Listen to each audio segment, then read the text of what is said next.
Welcome to History Hack. If you didn't know by now, we are the revolution. That means we're sharp, witty, lots of fun, but it also means that we're essentially the peasants in Les Mis huddled round a table in the corner of the bar with no money. If you enjoy the show, please do support us. We have a Patreon account by which you can donate a small monthly sum in appreciation of what you're hearing.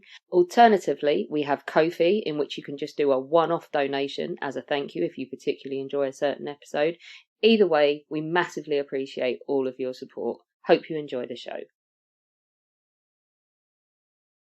Hello and welcome to today's History Hack. We're doing something surprisingly, we keep doing military history and 20th century and stuff, but we've got something different today, haven't we, Alina? Oh, totally. I'm excited about this one. We're still in the 20th century, but tell us more. So we've got with us Hannah Wunsch, who is a critical care physician and historian who's written articles for publications like McSweeney's Global and Mail and Nature, which is a bit of a mouthful. But she's here with us today to talk about her first book, The Autumn Ghost, How the Battle Against Polio Epidemic Revolutionized Modern Medical Care. So we have another epidemic. Yay! Hi, Hannah. Hello. Most people don't like hearing that part. No, we're bored of those. Go away, Hannah. No, we're this not. This is kind of a happy epidemic. Hopefully that makes it better. A happy Is there such a thing as a happy epidemic? I'm not sure there really is, but it's a relatively happy story that I was telling. So rather than one that sweeps through the planet and just destroys everything in its wake, this is sort of a steady scourge, really, isn't it? That we needed to get our heads around. Yeah. Well, I mean, the nice thing is we're talking about something that we don't have to generally worry about anymore, polio. So that's always nice to be able to talk about a disease that's kind of dead and isn't going to hurt anyone we know.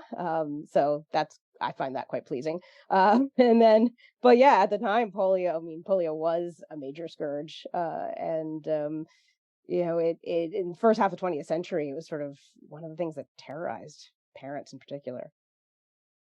Well, I think the first place my brain goes with polio, probably the only place my brain goes, is Roosevelt. So pre-World War II, you mentioned like it's terrifying for people. How dangerous is it? How likely is it you're going to get it? And what were we doing to treat people?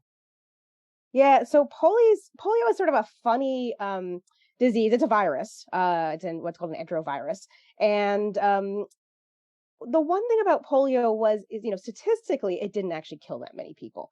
But there were a couple aspects of it that made it feel particularly scary. One was that, the sequelae from it, what you got from it was paralysis. And of course, that was really visible for the people who did get paralysis.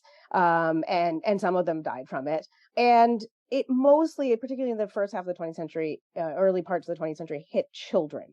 And so that was just, devastating, obviously, for parents to have like a 1-year-old or 2-year-old just starting to walk. And then all of a sudden, boom, their legs aren't moving anymore. And so it's a little bit sort of outsized in terms of the scare aspect of it, just in terms of statistically your chance of getting it and dying from it or even having paralysis from it.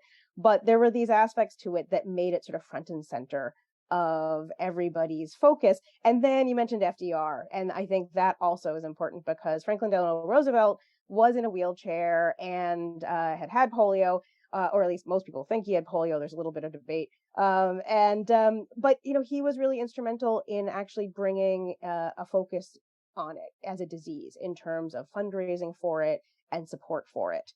And the March of Dimes, which was the fundraising arm in the United States, became just this huge fundraising effort and machine.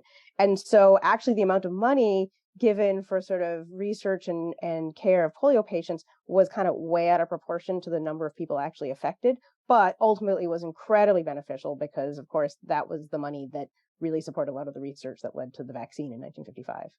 So we're not talking about the whole world specifically. We're talking to one country. So we're going to be talking about Denmark. So talk us through how Denmark was prepared to face the new epidemic early in the 1950s. Yeah, so Denmark, or actually Copenhagen, which is where this epidemic is set, they had one infectious disease hospital called the Blydam Hospital, and that had been built in the 1870s. They'd seen a lot of polio over the years, but no major epidemics. And they did have one kind of world expert on polio, the head of the hospital, by a guy named HCA Lassen, or Henry Kai Alexander Lassen. And he had just hosted a major international polio conference in Copenhagen in 1951. And so he had seen a lot of polio in his lifetime as a physician, but kind of sporadic, not that many cases at once. And so after World War II, there were a couple of things. One was that they were in kind of recovery mode from the war. There wasn't a ton of money in Denmark, as in all of Europe. And so at the hospital, they had one iron lung, and that was the mainstay of treatment for respiratory failure from polio. And so just a quick primer, most people who get polio don't have any symptoms. If you did get exposed to polio and got symptoms, it was generally nonspecific, kind of flu, cold type symptoms.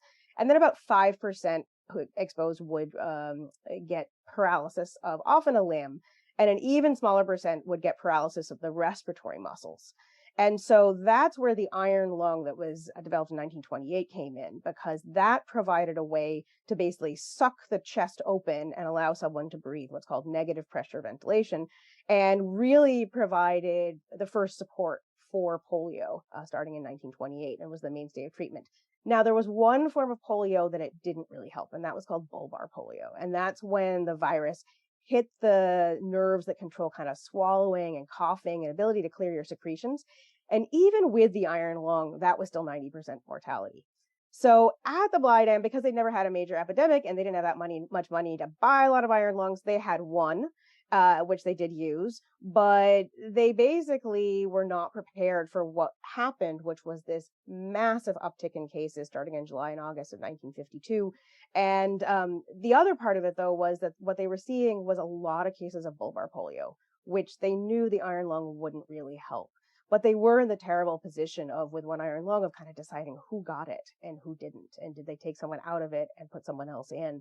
But they also recognized that even with the even if they could have gotten more iron lungs, they wouldn't have been very successful at treating most of these patients.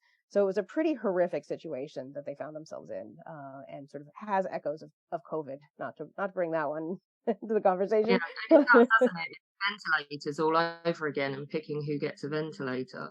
Yeah, except in this case, the ventilator, the negative pressure ventilation they had available to them, wasn't actually very successful, whereas, ventilators were pretty successful in care of COVID patients. Sorry, I just wanted to jump in before we jump into the next question. Is to do with this iron lung. Is there a modern sort of version of the iron lung? Is there something that we use nowadays that can